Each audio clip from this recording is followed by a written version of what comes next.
Como somos tú y yo, y refleje al mundo tu amor. Padre, diles que les amas como a mí y que siempre con ellos estarás, Señor.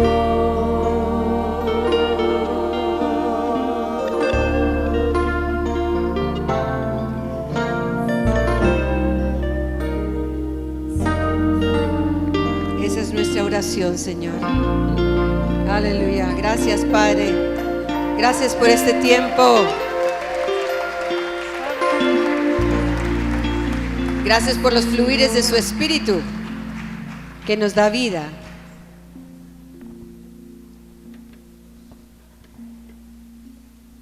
Un momentico.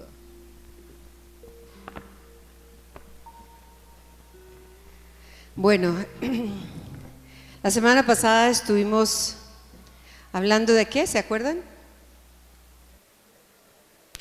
De conocer a Dios. ¿Recuerdan cómo se llamaba? ¿Cómo se llamó el título de la enseñanza? Que yo lo conozca a Él, que yo conozca a Cristo, ¿de acuerdo? Bueno, y decíamos que había una diferencia entre la salvación y... ¿Cuántos estuvieron la semana pasada? ¿Cuántos no estuvieron la semana pasada? ¿Cuántos no se acuerdan si estuvieron la semana pasada? Decíamos que la salvación no es la meta. La salvación es la puerta, ¿de acuerdo? Porque en la salvación yo puedo nacer de nuevo, soy una nueva criatura. Pero ¿cuál es la meta? ¿Recuerdan? ¿Cuál es el propósito primordial en nuestra vida? Conocer a Cristo, conocer a Dios, conocer el corazón del Padre. Ese es el propósito primordial. Y precisamente por esa razón, no es suficiente con que digamos, ya soy salvo, ya nací de nuevo, tal fecha, tal día, tal lugar, tal hora, y luego quedarnos sentados sin hacer más, satisfechos con ser salvos. La salvación es solo una puerta que nos da una entrada legal a poder entrar y estar en la presencia de Dios. ¿Y cuál sería el propósito de estar en la presencia de Dios, sino qué? Adorarle. ¿Pero para qué? ¿Cuál es el propósito de adorarle? ¿Cuál es el propósito de estar en su presencia? En el Antiguo Testamento vemos que en el tabernáculo de Moisés había una separación para entrar al último lugar, que se llamaba el lugar santísimo, y había una cortina que era la puerta que separaba la entrada. Aún de los sacerdotes solo uno podía entrar, que era el sumo sacerdote. Era el único que tenía acceso. ¿Y qué sucedió cuando Cristo murió en la cruz? La palabra de Dios dice que esa puerta, que lo llaman, que era un velo pesadísimo, se rasgó. Y lo sobrenatural fue que no se rasgó de abajo para arriba, donde hubieran podido decir que el hombre le hubiera podido meter tijera o la mano, sino que se rasgó desde arriba hasta abajo. ¿Por qué se rasgó? ¿Qué permitió eso? La muerte de Cristo nos permitió tener acceso ante el Padre. En ese entonces, lo que simbolizaba la presencia de Dios era el arca de la presencia de Dios, se llamaba. Hoy en día, Cristo físicamente vino, físicamente murió en la cruz y nos ha dado acceso a todos por su sangre para entrar ante el trono y la presencia del Padre, para poder estar todo el tiempo allí, todo el tiempo. Entonces, la salvación es esa puerta que se abre, ese velo que se rasga, ese acceso que me da entrada legalmente para estar ante el Padre, porque yo no lo puedo obtener por mis méritos, ni mis logros, ni mis obras, ni mis buenas intenciones. Jamás me lo puedo merecer y jamás lo puedo lograr. Cristo, por su gracia, me regaló la salvación. Pero ¿cuál sería el propósito de la salvación? De haber entrado a ese lugar santísimo, de estar ahí ante la presencia del Padre. ¿Cuál es el propósito? Conocerlo, conocerlo. Porque Israel conocía acerca de Él, los profetas le decían, ha dicho el Padre, tenían la Torá, o sea, la palabra de Dios, y esa la estudiaban y se la memorizaban desde pequeños, toda la tenían memorizada, pero no lo conocían a Él, no tenían acceso al Padre. Y a través de Jesucristo nos dio la salvación, murió muerte de cruz para que tú y yo tuviéramos acceso al Padre para conocerlo. Esa es la meta primordial de nuestra vida, es conocer al Padre, conocer al Padre. Y eso era lo que estábamos diciendo la semana pasada. Quiero retomar desde un punto que mencioné, y esta semana, la semana pasada estuvimos hablando acerca de la porción en Filipenses 3. Si abrimos un momento para volver a leer esa porción, Filipenses 3. Aunque nosotros lo tomamos desde el versículo 7, yo quiero empezar a leer desde el versículo 1 para que entiendan qué es lo que está diciendo Pablo y por qué está diciendo lo que dice. Pablo está en la cárcel, está escribiendo desde la cárcel, y él está diciendo, Filipenses 3, por lo demás, hermanos, gócense en el Señor. A mí no me es molesto escribirles las mismas cosas, y para ustedes es una seguridad. Guárdense de los perros, guárdense de los malos obreros, guárdense de los mutiladores del cuerpo, porque nosotros somos la circuncisión, los que en espíritu servimos a Dios y nos gloriamos en Cristo Jesús, no teniendo confianza ¿en qué? En la carne. Antiguamente los judíos, los hombres, los varones, ellos tenían que circuncidarse, y eso era simbólico, aunque médicamente está comprobado que es cuestión de higiene y que hace evitar o protegerse de muchas enfermedades. Espiritualmente simboliza la circuncisión del corazón. Pues yo no puedo sacar el corazón y circuncidarlo. Entonces, ¿qué querrá decir?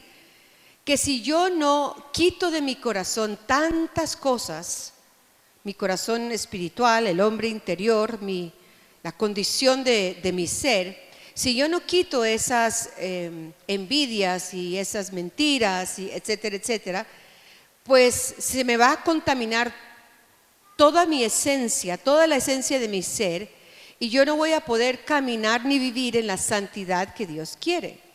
Por eso cuando alguien muy cercano a nosotros o alguien que nos conoce dice, mira, tú no puedes seguir con ese mal genio, mira, tú no puedes seguir mintiendo, mira, tú no puedes seguir guardando ese rencor y quedándote allí sentado sin ir y restaurar esa condición.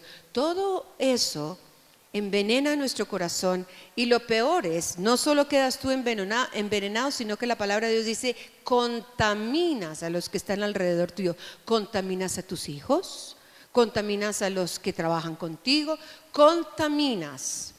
Entonces, está diciendo aquí Pablo, sí, físicamente somos los de la circuncisión, porque únicamente el pueblo de Israel era el que tenía por costumbre. Uno, tenían un solo Dios, los demás tenían muchos dioses, eran monoteístas, y ellos tenían esto como una norma de vida, porque su vida y su creencia religiosa era la misma cosa. Para ellos no había separación, era lo que Dios exigía y ellos cumplían con eso. Ahora Pablo está diciendo, pues porque yo no soy judía, por ejemplo, ni soy hombre, entonces ¿cómo hago yo para ser aceptada por Dios si no me puedo circuncidar? Ni tengo derecho por no ser judía. Entonces él está explicando, nosotros somos los de la circuncisión, hablando de todos los que ya estamos en Cristo, que hemos circuncidado nuestro corazón, que estamos dejando que Dios nos dé un nuevo corazón día a día y hemos aceptado la obra redentora de Cristo. No nos gloriamos en Cristo Jesús, no teniendo confianza en la carne. Y aunque yo tengo también de qué confiar en la carne, o sea, naturalmente hablando, él era un hombre que tenía mucho de qué vanagloriarse y de qué ufanarse. Y comienza diciendo, si alguno piensa que tiene de qué confiar en la carne, pues yo más.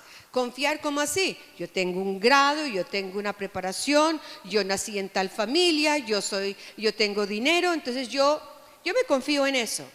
Y él está diciendo, versículo 5, soy circuncidado al 8º día, soy del linaje de Israel, soy de la tribu de Benjamín, soy hebreo de hebreos, en cuanto a la ley soy fariseo, y en cuanto a celo perseguidor de la iglesia, en cuanto a la justicia que es en la ley irreprensible. Como quien dice, tengo todo para considerarme lo máximo. En el versículo 7, pero, ¿cuántas cosas eran para mi ganancia? Las he estimado como pérdida, ¿por qué? Por amor de Cristo. Y ciertamente aún estimo todas las cosas como pérdida por la excelencia del conocimiento de Cristo Jesús, mi Señor. Por la excelencia del conocimiento. Dejo atrás todo eso, ya pierde esa importancia que tenía para mí. Pues muchas de esas cosas las seguía teniendo. Él era hebreo de hebreos y seguía siendo del linaje de Benjamín, pero ya él había encontrado alguien que era mucho más importante que todas las cosas que él tenía. Por la excelencia del conocimiento de Cristo Jesús, mi Señor, por amor del cual lo he perdido todo y lo tengo por basura para ganar a Cristo y ser hallado, ¿dónde? En Él, no teniendo mi propia justicia, que es por la ley, sino la que es por la fe de Cristo, la justicia que es de Dios por la fe. ¿Para qué? Todo en el Señor tiene un para qué o un por qué. A fin de, esa es la meta, ese es el propósito primordial de mi existencia, ese es el propósito de la salvación que nos abrió la puerta a fin de conocerle. Y debe arder en nuestro corazón,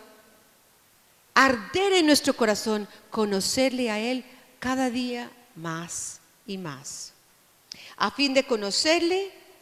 Y a fin de conocerle a Él, o sea, como persona, y a fin de conocer el poder de su resurrección y la participación de sus padecimientos, llegando a ser semejante a Él en su muerte, si en alguna manera llegase a la resurrección de entre los muertos. Esta otra partecita a veces uno la lee así rapidito, ¿cómo así? Llegando a ser semejante a Él en su muerte, con todos esos padecimientos. Y gozándome, como dice Pablo en otra parte, que él se goza en sus padecimientos.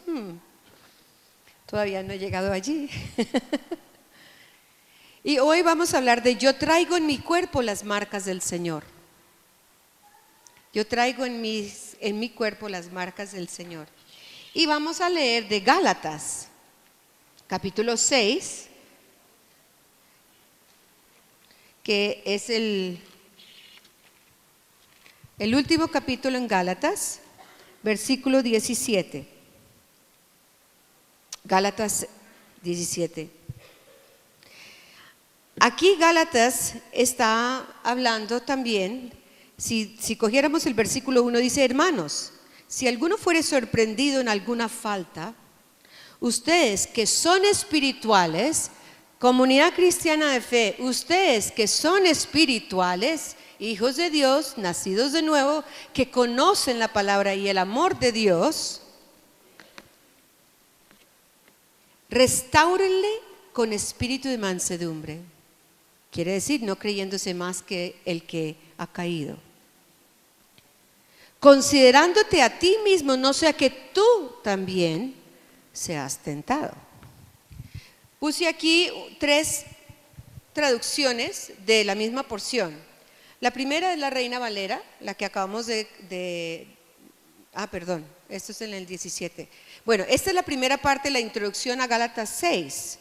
Entonces está hablando desde un comienzo que hay situaciones en la vida que podemos caer, que podemos faltar, que podemos pecar, pero que la actitud nuestra, en vez de señalar y decir: uy, ¿sí supiste lo que le pasó a fulano?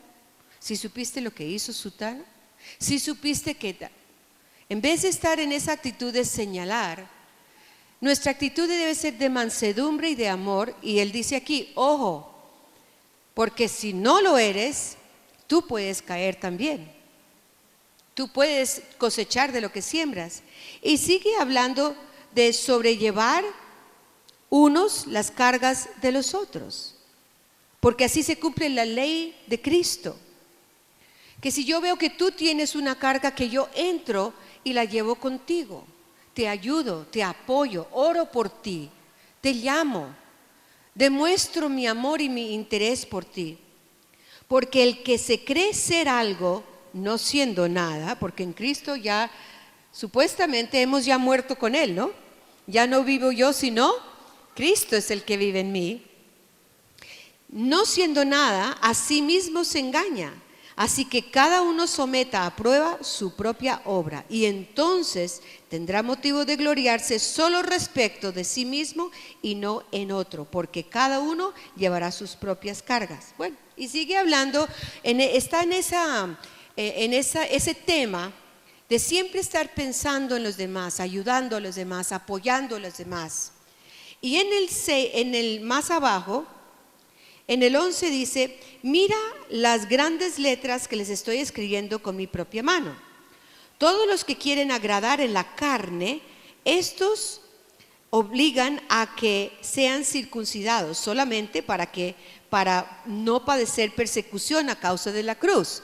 ¿Por qué? Porque como ya estaban persiguiendo a todos los cristianos, si ellos podían decir: yo soy circuncidado en la carne, yo soy hebreo, pues no lo iban a perseguir. Entonces se salvaban el pellejo. Pero él decía que ese no es la motivación, porque dice en el 13: porque ni aun los mismos que se circuncidan guardan la ley, pero quieren que ustedes se circuncidan para gloriarse en su carne. O sea, comienza a haber ya una discusión entre no entender que la circuncisión de la carne ya pasó a un plano de ser algo médicamente necesario, pero que ya no es lo que los hace a ellos electos, separados y los escogidos de Dios, porque ya Cristo hizo una obra que le permitió dar ese derecho a todo el que en Él crea y todo el que confiese su nombre.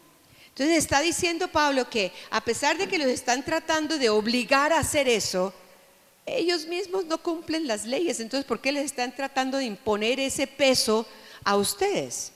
Y en el 14: pero lejos esté de mí gloriarme, sino de gloriarme en la cruz de nuestro Señor Jesucristo, por quien el mundo me es crucificado a mí y yo al mundo. Porque en Cristo Jesús ni la circuncisión vale nada, ni la incircuncisión, sino una nueva creación, que es lo que somos tú y yo. Somos nuevas criaturas en Cristo Jesús. Todo lo viejo ha pasado. Desde ese momento todo ha sido hecho nuevo. Somos nuevas criaturas y nueva creación. Y en el 16, y a todos los que anden conforme a esta regla, conforme a esta norma de la nueva creación, según la cruz de Jesucristo, paz y misericordia sea a ellos y al Israel de Dios. Y aquí está el 17. De aquí en adelante, que nadie sea causa de molestias para mí, porque yo traigo en mi cuerpo las marcas del Señor Jesús. Esa es la Reina Valera. En Dios ha hablado, la traducción de Dios ha hablado, dice: pues llevo marcadas en mi cuerpo las señales de lo que he sufrido en unión con Jesús. Y en la Biblia del lenguaje sencillo dice: pues tengo en mi cuerpo las cicatrices que demuestran que he sufrido por pertenecer a Cristo. Entonces, cuando a mí me dicen: mira, ven, nace de nuevo, mira que es una vida, que tienes paz, que tienes esto y eso es verdad. Pero ¿por qué no les hablan de los sufrimientos y padecimientos juntamente con Cristo? ¿Saben qué? Es un evangelio de mentira y distorsionado si nos enseña. Los sufrimientos y los padecimientos en la vida nunca se acaban, nunca. Entonces, ¿qué diferencia hay conmigo si he nacido de nuevo, conozco a Cristo como mi Salvador, soy una nueva criatura, tengo comunión con el Padre a través del Espíritu Santo y por la obra de Cristo? ¿Cuál es la diferencia entre mi vida y uno que no haya nacido de nuevo?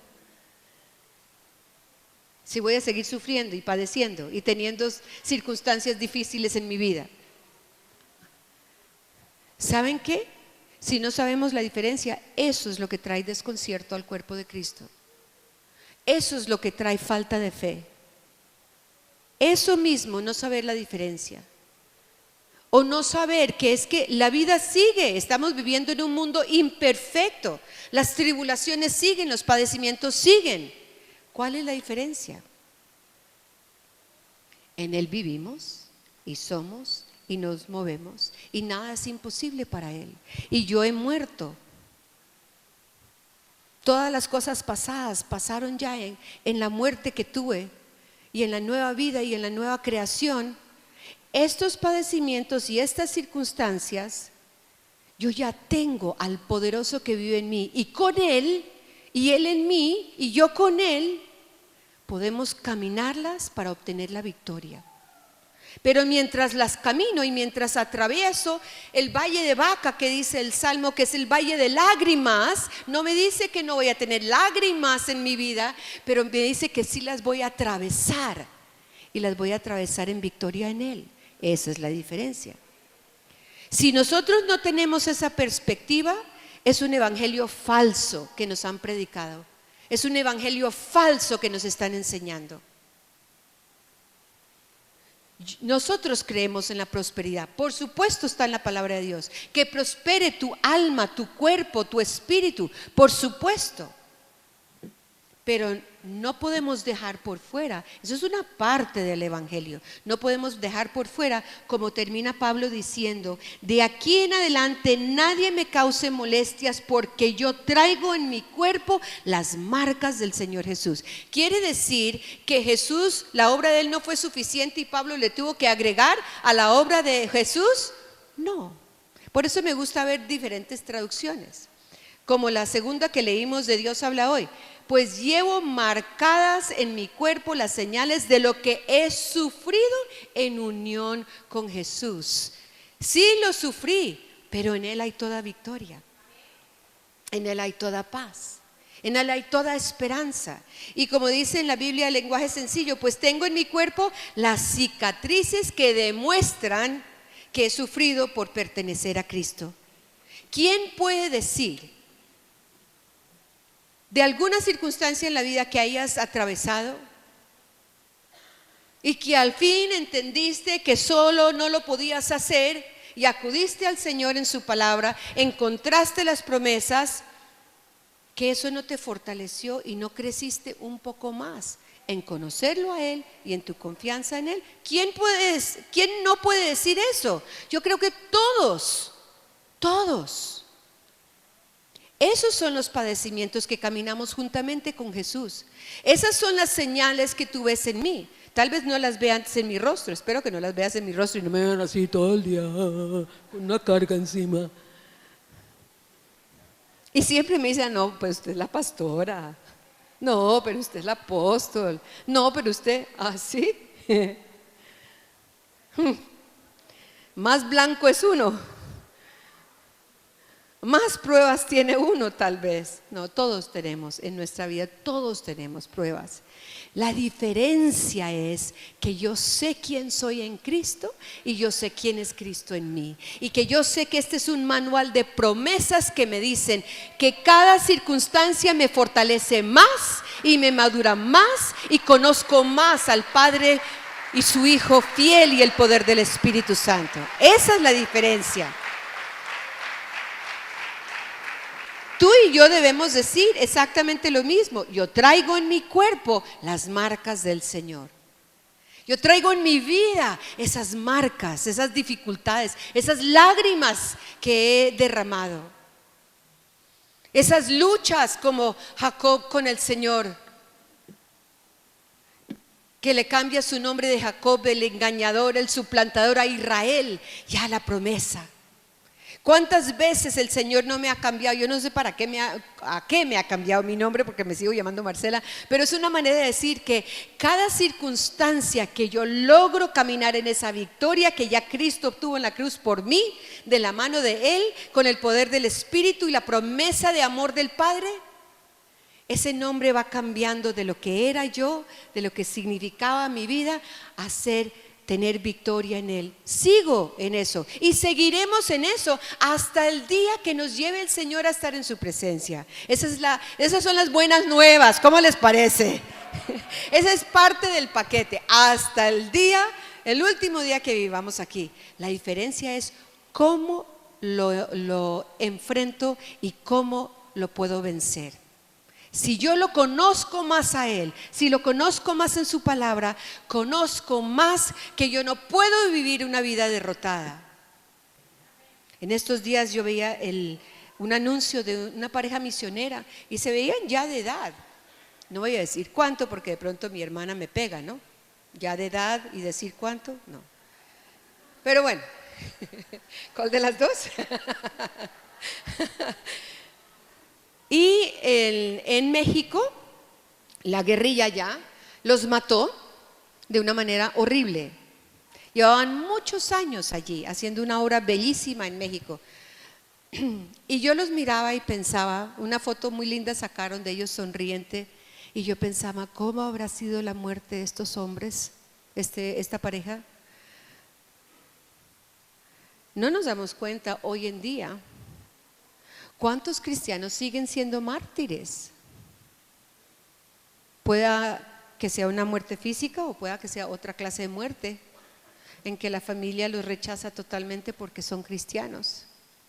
No hablo porque hayan sido imprudentes y porque le dijeron a todos que se iban a perder y que eran pecadores y que entonces ya la familia los rechazó. No, por el solo hecho de ser, claro que yo sé que aquí no hay de esos cristianos, ¿no? Esos creyentes, por supuesto. Ni cuando entran nuestros jóvenes que pueden entrar con el pelo parado o pintado o un arete aquí, no hay nadie aquí, sobre todo entre las damas y las mayorcitas, que van y le dicen, ay, ¿usted por qué se viste así tan feo? No, aquí no hay. Pero para todos los demás que sí lo hacen, la familia también nos rechaza por el solo hecho de creer en Cristo. Bueno, sigamos. Entonces hablábamos de las marcas de conocer a Dios. ¿Cuáles son esas marcas que el mundo tiene que ver en mi vida, que me señalan, que dicen que yo conozco a Dios? Y hablábamos de 3 aspectos, ¿recuerdan? Bueno, aquí está el primero.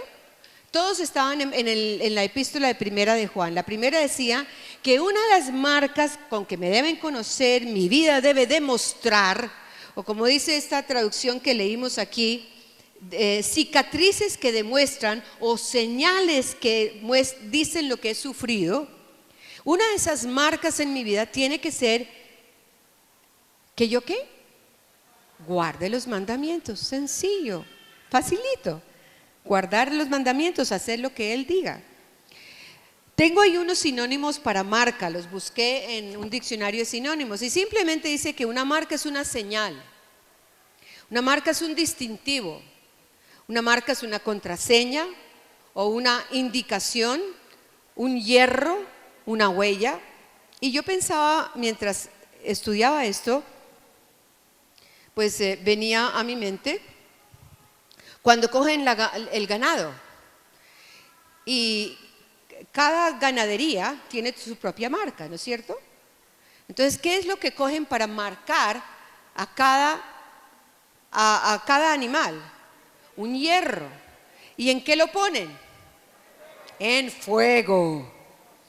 ¿Y luego qué hacen? Lo marcan, lo queman. Y eso queda ahí y nadie se los puede sacar. Así que si le robaron uno de su ganado, el otro ya sabe quién se lo robó porque va y busca y ahí está marcado. Pues no le van a quitar esa parte de la piel, ¿no? Así es como tú y yo tenemos que llevar esas marcas en nosotros, quemadas, que hayan sido puestas en nosotros, que señalen: yo obedezco los mandamientos del Señor. Mi vida se amolda a Él y su palabra, no al revés. Conocí a Cristo y entonces, pero como yo quiero seguir viviendo así y yo quiero seguir dejándome llevar de la carne y yo quiero seguir, entonces yo amoldo la palabra de Dios y digo, soy cristiana y digo creer y vengo a la iglesia y tomo cursos en el IME, ¿sí?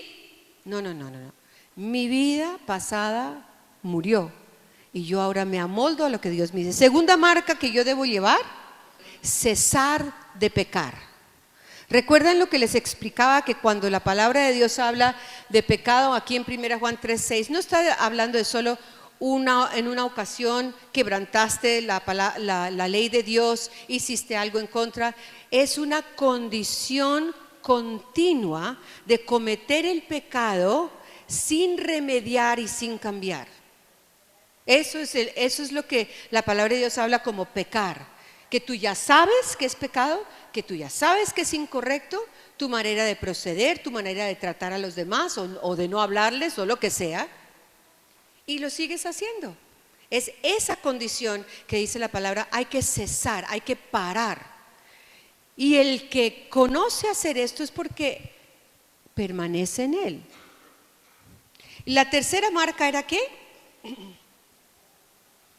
El que ama a Dios, conoce a Dios. ¿Cómo sabemos si hemos llegado a conocer a Dios? Si yo amo con el amor, sí, cuando obedezco, cuando cumplo sus mandamientos, si lo amo con el amor ágape. ¿Qué es eso de ágape? Que nosotros recibimos aquí un boletín cada mes que se llama ágape. ¿Ve qué bonito? ¿Qué significa ágape? Ahí lo dice. Ya no lo dice. Lo decía. Ágape significa el amor de Dios. ¿Cómo así el amor de Dios? Resulta que Dios tiene un amor que no es como el de los hombres, es diferente, es muy diferente. Porque el amor de los hombres es condicional. Yo te expreso a ti mi aprecio y mi cariño siempre y cuando yo reciba de parte tuya. ¿Sí o no? En las relaciones también es así, en el mundo también es así. Pero Dios tanto amó al mundo que envió a su Hijo unigénito para que todo el que en Él creyere, está diciendo solo a los judíos, solo a los gentiles, solo a los que se portan bien, solo a los que a mí me gustan, para que todo aquel que crea, todo el que crea, pueda recibir la salvación. El amor del Padre es incondicional, por eso a veces uno le cuesta tanto trabajo cuando ve su condición tan humana, tan pecadora, tan no merecedora de nada, le cuesta trabajo entender que Dios me puede amar y que me quiera usar y que quiera que yo le comparta a otros de Él. Es difícil, pero uno va entendiendo, es que como no se trata de mí, sino del que vive en mí. Y lo único que necesita de nosotros es la actitud del corazón de querer caminar como Él quiere que caminemos y de vivir como Él quiere que vivamos. Entonces, ¿tengo yo esta clase de amor? Es mi pregunta. Como lo que leíamos en Gálatas 1, de pensar más en el otro que en mí mismo, de ayudar y de apoyar al otro. No solo tengo yo este amor, pero pregunto, ¿estoy reproduciendo este amor en las personas a quien predico, o a quien disipulo, o con quien convivo y comparto? ¿Estoy reproduciendo este amor? Porque si yo no estoy reproduciendo este amor, digamos con mis discípulos, a cualquier nivel, si yo no estoy reproduciendo este amor, ¿saben qué estoy reproduciendo? Porque siempre se reproduce. La ley está allí. La ley de siembra y cosecha está. Si yo siembro en tu vida, hay una cosecha. Para que sea una cosecha que se puedan ver en cada uno de nosotros las marcas, que se pueda ver que hay este amor ágape, yo tengo que estar sembrando eso en ti, yo tengo que estar modelando, yo tengo que tratarte de igual manera, yo tengo que expresar misericordia, perdón, compasión, etc. Y si eso no lo estoy reproduciendo en tu vida, ya sea al predicar de aquí, o al enseñar en el IMES, o al discipularte o mentorearte al nivel que sea, estoy reproduciendo un monstruo. Porque es un monstruo que se dice llamar cristiano y solo se comporta y entiende su vida basada en un conocimiento intelectual acerca de la vida cristiana. Y no hay una transformación aquí en el corazón. Cuando nosotros compartimos, tenemos la responsabilidad, o enseñamos o discipulamos, tenemos la responsabilidad de estar sembrando lo que voy a cosechar en esa vida, que sea lo que la palabra de Dios muestra. Por supuesto, yo sé que las personas tienen su propia responsabilidad delante de Dios y pueden recibir o no lo que yo les dé. Pero lo que quiero decir es que cuando tú compartas o tú enseñes o discipules, tienes que ser consciente que no solo lo estás haciendo porque a ti te parece que así es o las palabras tuyas, tienes que hacerlo según el modelo que nos ha dado Cristo y nos ha dejado Cristo de comportamiento, de vivir una vida de cumplir los mandamientos, de vivir, una vida que ha dejado el pecado y que cada vez camina más y más y más en santidad, de vivir una vida que ya no es ese amor egoísta del hombre, sino, Dios lo dijo, que dolor, me cuesta trabajo, no lo quiero hacer, que pereza, voy a ser el oso, aunque ya no, los muchachos ya no usen esos términos, ¿no? Pero lo voy a hacer, porque voy a obedecer lo que Dios me ha dicho hacer, y agacho la cabeza y me humillo y lo hago. Esa es la vida que yo tengo que modelar para la iglesia y por supuesto para los que están afuera. Y digo en 1 Timoteo 1:5, que lo tomé de Dios habla hoy, el propósito o la meta de esta orden que nos ha dejado el Señor es que nos amemos unos a otros con el amor que proviene de un corazón ¿qué? Limpio. Un corazón limpio. ¿De qué más proviene? De una buena conciencia. ¿Y de qué más? De una fe sincera. Aquí está mi prescripción médica. Mantenga su corazón limpio. Y que es tan engañoso. Por eso es que hay que pedirle ayuda al Padre. Padre, yo creo que estoy súper. Y apenas digo eso, ¡prum!, me muestra una radiografía impresionante. Y me pone ya. Me da toda la fórmula médica, qué es lo que tengo que hacer. ¿Qué más? Una buena conciencia y una fe sincera. Ahí está todo lo que el Señor nos muestra. En la Biblia del lenguaje sencillo dice, te pido que les enseñes a amar de verdad. No como el hombre ama, sino como es el amor del Padre, ágape. Solo los que tienen la conciencia tranquila y confían sinceramente en Dios pueden amar así. Esa es la otra traducción. Bueno, Y si tú no tienes estas marcas, decíamos, el que no tiene estas marcas, puedes pasar al otro punto, cualquier otra cosa es, has perdido el tiempo, has perdido las palabras, y entonces, ¿cuál es la meta de nuestra instrucción o de predicación o de discipulado? ¿Cuál es la meta? ¿Qué es lo que debemos lograr? ¿A qué estamos apuntando cuando le hablamos a una persona? ¿Estamos conscientes de pensar, quiero sembrar este corazón del Padre en esta persona? ¿Estamos reproduciendo un corazón limpio? Una buena conciencia y una fe sincera. Eso es lo que yo estoy reproduciendo en la gente con que yo estoy discipulando o compartiendo, o mi familia que me mira y me observa todo segundo del día, aunque yo crea que no, me están mirando y observando constantemente. La meta de nuestra instrucción tiene que ser, ¿pueden seguir por favor? La meta de nuestra instrucción tiene que ser las 3 marcas con que dijimos la semana pasada y que les repasé esta semana que acabamos de decir. Las metas están en el corazón, en la conciencia y la fe. En el corazón, en la conciencia y en la fe. Ahí están las 3 marcas. Ahí está la prescripción médica que el Señor nos dice, vea, cuiden el corazón, cuiden la conciencia, fortifiquen la fe. Ahí está absolutamente todo. Como conclusión,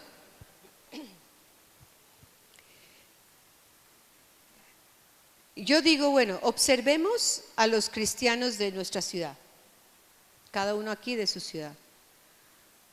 O también podríamos decir, observemos a nuestros hermanos aquí en la comunidad de fe. ¿Demuestran que se aman unos a otros? ¿Demuestran? Perdón, yo no pregunto si se aman unos a otros, estoy diciendo, ¿lo están demostrando? Y aquí en casa, ¿lo estamos demostrando que nos amamos unos a otros? Y si no, a ver, Padre, muéstrame, ¿cómo puedo demostrar que yo amo al otro? Yo no estoy diciendo al que conozcas, con el que tengas buena relación, sino unos a otros. Ahí no hay más cláusula, no hay más condiciones, unos a otros. Ni siquiera dice de cristiano a cristiano, unos a otros. Si no hacemos esto, estamos reproduciendo corazones envanecidos, solo con conocimiento intelectual. Allí es donde, ustedes me oyen decir esto mucho, pero es que esto es lo que dice la palabra. Si yo produzco una persona de un corazón envanecido, leamos 1 Corintios 8, la segunda parte del 8. De la Reina Valera primero está aquí. 1 Corintios 8, 1. La segunda parte. El conocimiento que envanece. El conocimiento intelectual lo único que hace es envanecer, porque es solo a nivel del intelecto. Y yo me puedo enorgullecer y puedo ufanarme, envanece ese conocimiento. Pero el amor que hace, edifica. El amor de Dios, por supuesto. Y en Dios habla hoy, dice, el conocimiento hincha de orgullo, en otro dice, nos vuelve orgullosos, en tanto que el amor edifica a la comunidad. Ese amor es el que tiene que salir a través de mis poros, de mi boca, de mis ojos, de mis pensamientos, de mis manos, de todo mi ser hacia el otro. Ese amor ágape. Reevalúa tú tu propio cristianismo, tu vida. Yo lo he estado haciendo, siempre lo hago, y más cuando uno prepara una enseñanza así, me he estado reevaluando mucho. No sé si voy a seguir enseñando. Como que me voy a bajar y voy a darle más tiempo a reevaluarme.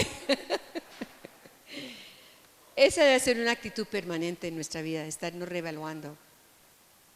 La iglesia, recuerden, es el único canal que Dios ha instituido para alcanzar al mundo con el mensaje de Él. Dios tanto amó al mundo.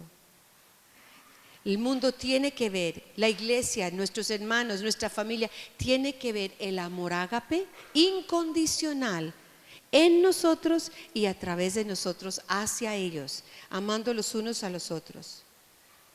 Tenemos que humillarnos. Esta mañana el Señor nos llevó a humillarnos, necesita haber un profundo arrepentimiento y una revelación que sea total de por qué y para qué vives.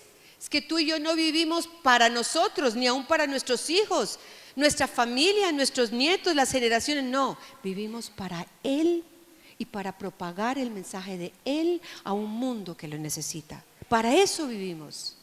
En Él vivimos y somos y nos movemos, pero para Él, no para mí. No para mí. Debes entonces apartarte de lo que no sea lo que Él te haya dicho. La última porción es Gálatas 6:1, que fue la que les di al comienzo, que en esta traducción de Dios habla hoy, dice: hermanos, ustedes son guiados por el Espíritu de Dios.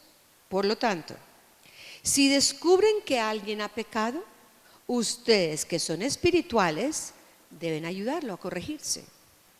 Pero háganlo amablemente y que cada cual tenga mucho cuidado, no suceda que también sea puesto a prueba. Los distintivos de aquel que conoce a Dios, las marcas de aquel que conoce a Dios son: primero, que guarda los mandamientos a los ojos de todos. Segundo, que cesa de pecar, que permanece en él. Que tercero, que ama, el amor ágape de Dios. Eso es lo que tú y yo queremos. Esto es un reto bueno, necesario, que debemos nosotros recibir continuamente. Efesios 1:17: pido que el Dios de nuestro Señor Jesucristo, el Padre glorioso, les dé el espíritu de sabiduría y de revelación para que lo conozcan mejor. No es que no lo conozcamos, sino cada vez mejor, cada vez más. ¿De acuerdo? Leámoslo juntos. Ahí, ¿listos? Pido que el Dios de nuestro Señor Jesucristo, el Padre glorioso, les dé el espíritu de sabiduría y de revelación para que lo conozcan mejor. Quiero que tú ores por tu vecino, el que esté a tu derecha, y luego oras por el que esté a tu izquierda. El de la derecha, ¿listos? Pido que el Dios de nuestro Señor Jesucristo, el Padre glorioso, dé el espíritu de sabiduría y de revelación para que tú lo conozcas mejor. ¿De acuerdo? Súper. Y como decía el pastor Darley, el cuerpo pastoral vamos a estar subiendo al monte ahorita. Ya nos vamos para allá. Allá vamos a estar en Yanaconas. ¿Para qué? Para recibir el espíritu de sabiduría y de revelación y conocer mejor qué es lo que Dios tiene para nosotros este año. Hay planes, sí. Hay palabras proféticas también aquí en el Ágape. Por eso es tan importante que en el Ágape siempre podamos conocer qué es lo que Dios está diciendo, estableciendo el reino de Dios. Pero yo lo puedo hacer en mis propias fuerzas. Uy, voy bien, me quedan 3 minutos. Estableciéndolo en mis propias fuerzas, pero yo quiero saber qué es lo que Dios dice. Aquí hay un mapa, en cada palabra profética, la de enero y la de febrero, hay un mapa, hay un diseño, hay un plan, pero que Dios nos diga cómo, qué se hace, cómo se hace, cuándo se hace. Entonces les voy a dejar una tarea, ¿de acuerdo? El pastor Randy me pidió que les dejara esta tarea, y la tarea es que durante hoy y mañana, específicamente, lo pueden seguir orando, pero sobre todo hoy y mañana, que ahorita nos vamos para allá, nos vamos a quedar todo el resto del día, dormimos allá y mañana vamos a estar buscando al Señor. Exclusivamente es para conocer qué es lo que Él tiene. Estaremos en su presencia, adorando, intercediendo, sumergiéndonos en su presencia para que Él nos dé su plan para este año, para la iglesia, ¿de acuerdo?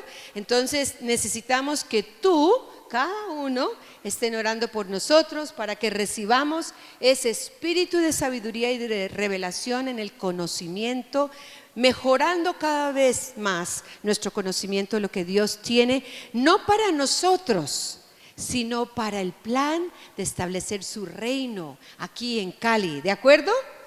Bueno, gracias, pongámonos de pie.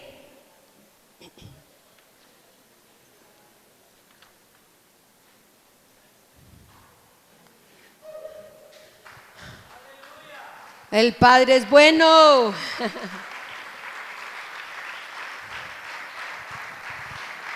Y quiero ya con esta palabra que recibimos hoy del Señor, que podamos volver a cantar y que sean uno. Y recuerden que tú y yo, ese es el corazón de Jesús, pero tú y yo somos el cuerpo de Cristo aquí en la tierra. Y tiene que ser el canto y el corazón nuestro también, que seamos uno con el Padre y que el mundo eso es lo que vea. Una unidad completa, que cuando me ven y me oyen a mí, ven al Padre, reciben el amor del Padre, no reciben juicio, no reciben crítica, no reciben palabras ligeras, imprudentes, ni de juicio, sino el amor del Padre. ¿Quieres tú eso? Yo lo quiero cada vez más. Quiero que de verdad el mundo conozca el amor del Padre a través de su cuerpo. Y pues cada uno de nosotros somos parte de ese cuerpo.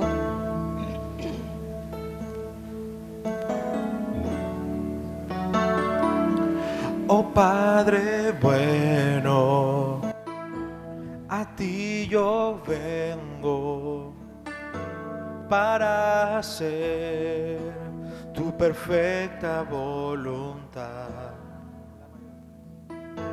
Mi gran anhelo es que ellos crean y que conozcan que me has enviado tú, para que así esté yo en ellos y tú en mí, que sean uno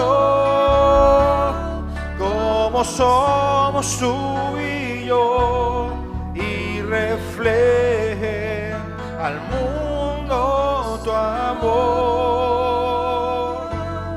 Padre, diles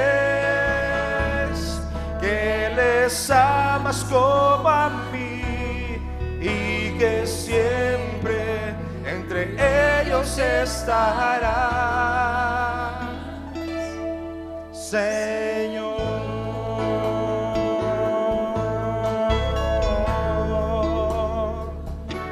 Oh Padre bueno, a ti yo vengo para hacer tu perfecta voluntad.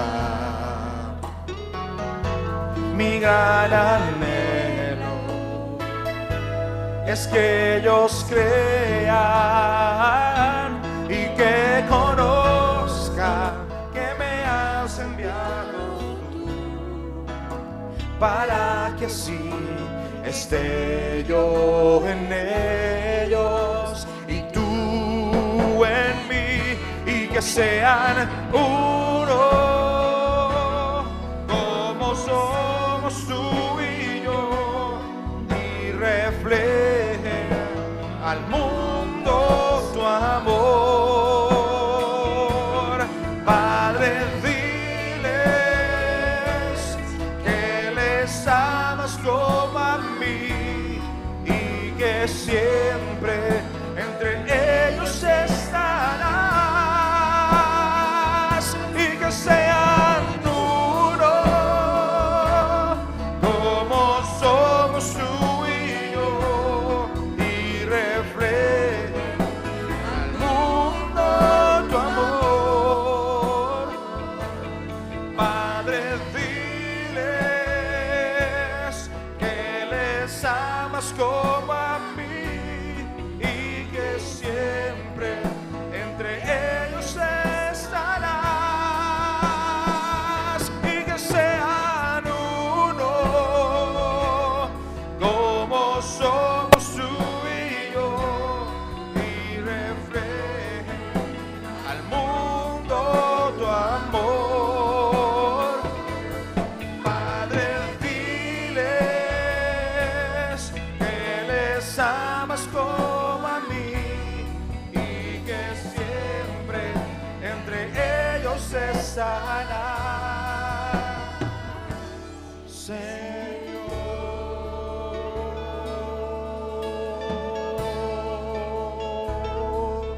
Oh, oh. Uno para solo uno para ti. Oh, solo uno para ti.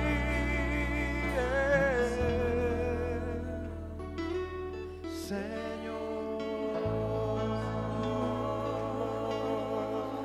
Gracias, Padre. Amén. El Señor los guarde, los bendiga, los guarde, haga brillar su rostro sobre cada uno de ustedes. Shalom, shalom.